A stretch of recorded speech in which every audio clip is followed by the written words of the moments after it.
Elizabeth makes a discovery about her bulimia that's important for her recovery. Find out what, and hear our expert analysis.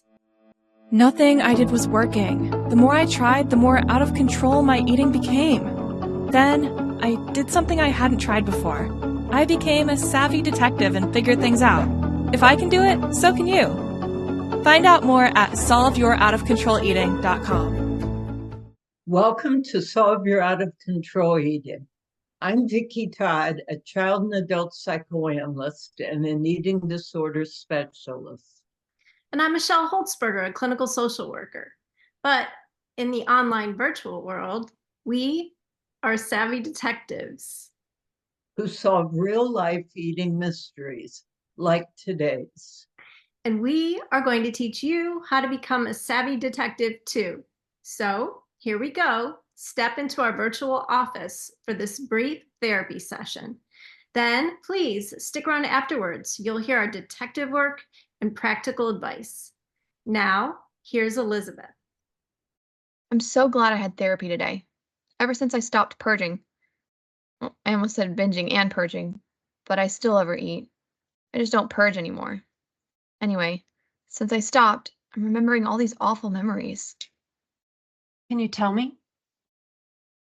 I'll try. It's just hard to think about. My dad, he had a horrible temper. He would go to 0 to 100 in 10 seconds flat.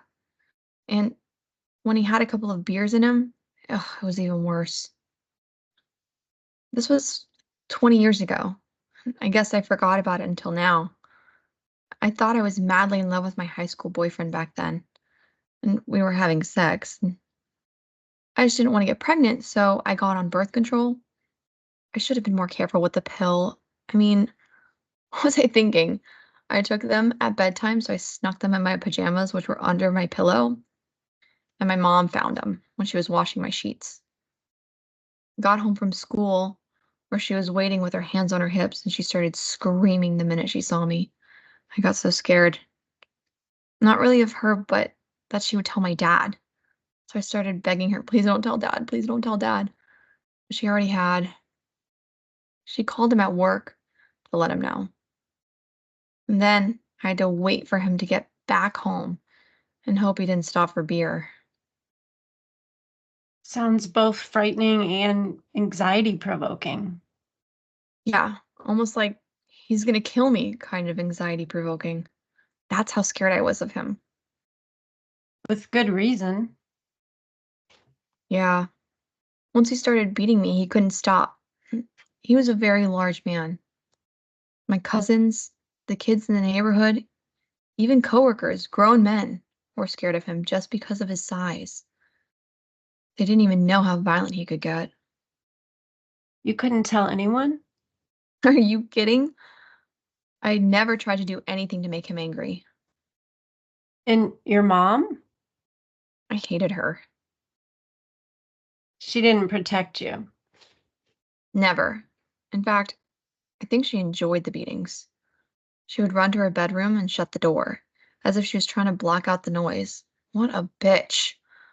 Once I said to her, "You have no idea how hard he hits me." And then she says, "Oh, yes, I do. You ask your mother when we were first married. All the bruises I had all over my back." So he was abusive to her, too. Yeah, but she probably deserved it. And what about you, Elizabeth? Did you deserve it? Sometimes, maybe. But not as bad as what I got. I did bad things, like I made fun of this boy in the neighborhood who was developmentally delayed. And I shoplifted, lied.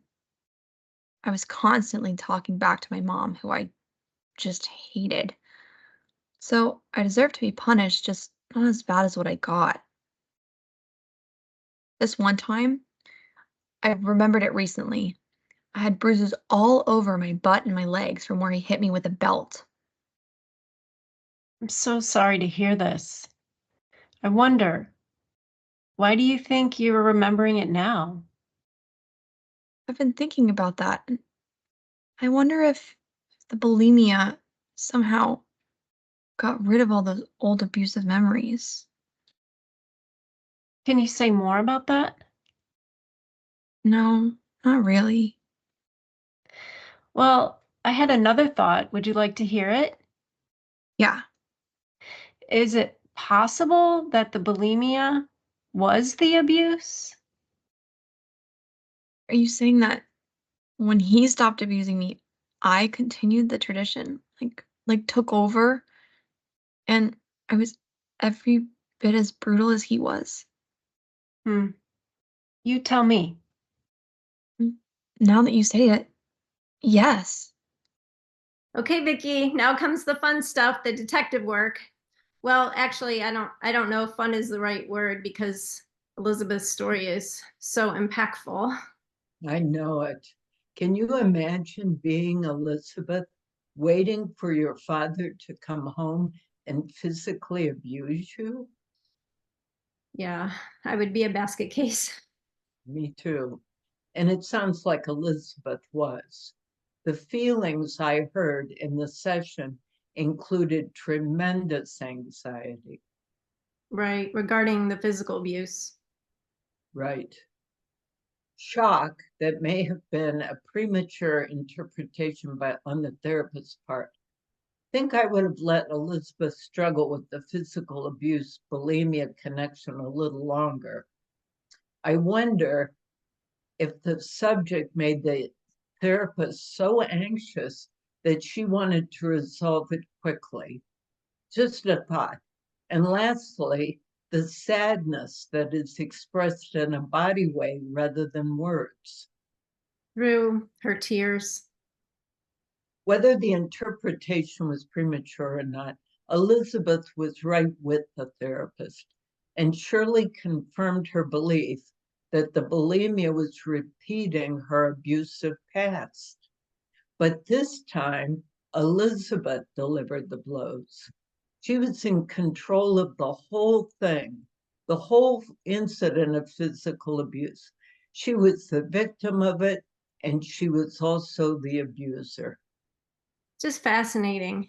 I sure hope we have a chance to hear from Elizabeth again in the future about her progress and her continued insights. Me too, because this is a very insightful woman who has much to teach all of us. Well, what would you suggest if someone is being physically abused and is not in therapy? Get help. Abuse of any kind and eating disorders go hand in hand. You can talk to a trusted friend, you can journal, but to address your eating problem, whatever it is, the abuse has got to stop. That's right. That's right. Well, that's it for now, but there's more stories like this to come. Be sure to give us a like, subscribe, and share this video so you can help us help others. And remember, Keep searching for clues.